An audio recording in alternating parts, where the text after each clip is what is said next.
Bayangkan dunia tanpa NATO. Sebuah dunia di mana payung pelindung kolektif tak pernah terbuka, dan negara-negara berdiri sendiri menghadapi ancaman yang tak terduga. Setelah Perang Dunia II, Eropa hancur lebur. Kota-kota menjadi puing, dan bayang-bayang ancaman Soviet semakin nyata, menekan setiap sudut benua yang rapuh. NATO lahir tahun 1949 sebagai janji bersama. Serangan ke satu anggota, berarti serangan ke semua. Sebuah komitmen yang mengubah sejarah Eropa dan dunia. Tapi, dalam skenario ini, perjanjian itu tak pernah ditandatangani. Tidak ada tangan yang menorehkan tanda tangan di atas kertas, tidak ada janji yang mengikat. Amerika kembali ke isolasionisme, memilih fokus pada urusan dalam negeri. Eropa terpecah, tanpa kekuatan eksternal yang menyatukan, dan tak ada payung pelindung kolektif. Negara-negara Eropa Barat terpaksa membangun kekuatan militer sendiri, saling curiga, dan berlomba memperkuat pertahanan masing-masing. Mereka membentuk aliansi kecil yang rapuh, mudah goyah oleh tekanan dan kepentingan yang berbeda-beda. Tanpa Amerika, kekuatan mereka tak sebanding dengan Soviet. Ketidakseimbangan ini membuat Eropa selalu berada di bawah ancaman invasi. Eropa pasca perang bukan lagi kisah rekonstruksi, tapi perlombaan senjata, ketakutan, dan ketidakpastian yang terus membayangi kehidupan sehari-hari. Setiap negara berdiri sendiri, menghadapi ancaman tanpa jaminan. Rasa aman menjadi barang langka, dan kepercayaan antar negara semakin menipis. Solidaritas berubah jadi bisik-bisik diplomatik yang lenyap di telan sejarah. Upaya kerjasama seringkali kandas sebelum membuahkan hasil nyata. Dunia pun berjalan di jalur yang sama sekali berbeda. Arah sejarah berubah, dan masa depan Eropa menjadi teka-teki yang penuh ketegangan.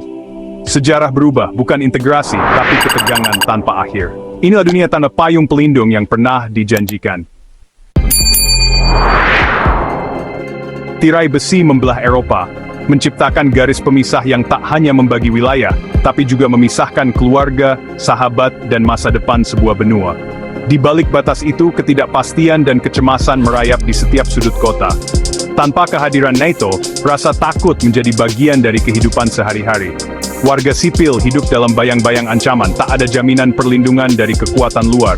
Soviet menguasai Eropa Timur sepenuhnya, memperkuat cengkeraman mereka atas negara-negara tetangga, menanamkan rezim yang patuh dan menekan segala bentuk perlawanan. Negara-negara satelit tak punya harapan merdeka. Setiap upaya untuk membebaskan diri dibalas dengan represi brutal, dan rakyat hidup dalam ketakutan konstan. Eropa Barat menjadi mozaik ketidakpercayaan, ekonominya hancur, militernya lemah, dan masyarakatnya terpecah oleh trauma perang yang belum sembuh. Jerman Barat dipandang curiga, setiap upaya memperkuat militer memicu trauma perang. Rasa saling tidak percaya tumbuh di antara negara-negara tetangga. Marshall Plan mungkin tetap berjalan, tapi tanpa jaminan keamanan, investasi dan pembangunan terhambat. Wajib militer meluas, anggaran pertahanan membengkak, layanan publik dikorbankan. Propaganda anti-komunis merajalela, masyarakat hidup dalam paranoia, dan ruang publik dipenuhi ketakutan akan infiltrasi musuh. Optimisme pasca perang tak pernah muncul, digantikan ketakutan permanen. Anak-anak tumbuh tanpa harapan, sekolah-sekolah sepi, dan perlindungan diri menjadi prioritas utama. Generasi baru tumbuh dalam bayang-bayang invasi nyata, bukan sekadar ancaman. Setiap hari diwarnai latihan evakuasi dan kabar buruk dari radio.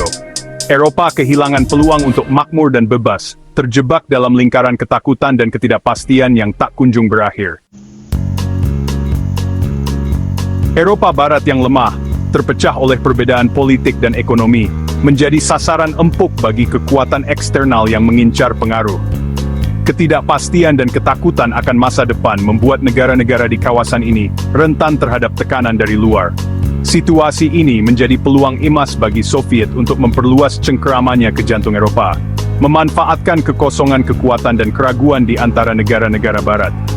Tanpa adanya aliansi seperti NATO, Amerika Serikat pun ragu bertindak tegas saat krisis besar seperti blokade Berlin, membiarkan Eropa Barat menghadapi ancaman sendirian. Berlin Barat bisa jatuh kapan saja, menjadi domino pertama yang memicu runtuhnya negara-negara demokratis di Eropa. Soviet makin berani, mendukung kudeta komunis di Italia atau Prancis, bahkan tak segan melakukan intervensi militer di Austria atau Finlandia demi memperluas pengaruhnya.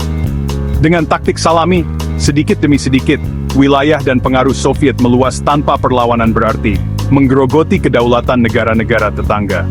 Perang hibrida, serangan siber, disinformasi, dan tekanan energi menjadi senjata utama Soviet menekan Eropa Barat secara ekonomi dan psikologis.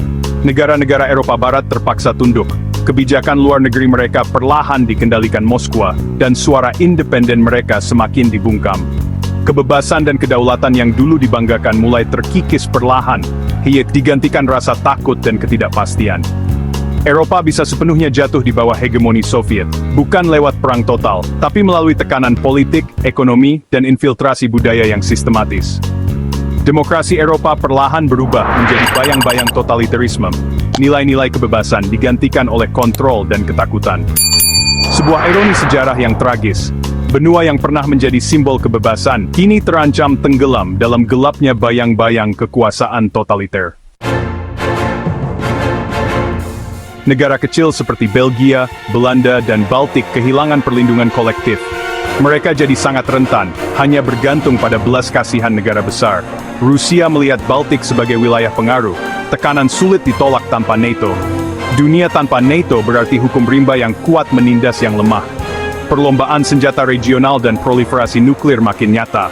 Kepercayaan antar negara runtuh, diplomasi dibayangi ancaman militer. Forum Internasional ompong, negende slingwas skuri. Dunia jadi jauh dari Paris Femerspitz. Tanpa NATO, prioritas utama negara adalah pertahanan, bukan kemakmuran. Anggaran militer membengkak, pendidikan dan inovasi terabaikan. Perdagangan internasional terganggu, jalur pelayaran tak aman, biaya logistik melonjak. Globalisasi melambat, proteksionisme meningkat. Uni Eropa sulit berkembang tanpa rasa aman, integrasi ekonomi terhambat. Inovasi teknologi dan kolaborasi lintas negara menurun drastis. Kesempatan kerja dan belajar ke luar negeri terbatas. Ekonomi global selalu di bawah bayang-bayang konflik. Tanpa NATO, dunia jadi multipolar dan kacau. Amerika fokus ke Pasifik dan Amerika Latin, pengaruh globalnya menurun. Soviet atau Rusia jadi hegemoni di Eropa, Prancis Inggris mungkin membentuk aliansi nuklir. Jerman di persimpangan ekonomi atau militer. Asia Cina lebih leluasa, Jepang dan Korea Selatan terpaksa memperkuat militer sendiri. Kekuatan regional lain seperti India, Brasil, dan Turki bermunculan. Dunia mirip Eropa abad ke-19, kekuatan besar saling curiga, perang selalu jadi opsi. Stabilitas global langka, setiap krisis pasti konflik besar. Apakah dunia tanpa NATO lebih aman? Banyak yang berharap begitu, tapi realitasnya berbeda. Tanpa aliansi, hukum rimba berlaku, negara kecil hidup dalam ketakutan. Perlombaan senjata dan risiko perang meningkat di mana-mana. Kerjasama global sulit terwujud di tengah ketidakpercayaan.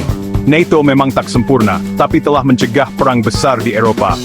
Keberadaannya memberi ruang bagi demokrasi dan kemakmuran tumbuh. Dunia tanpa kerjasama keamanan kolektif lebih dekat pada konflik, bukan perdamaian. Perdamaian bukan kondisi alami, tapi hasil upaya bersama. Alternatifnya, dunia yang terlalu menakutkan untuk dibayangkan.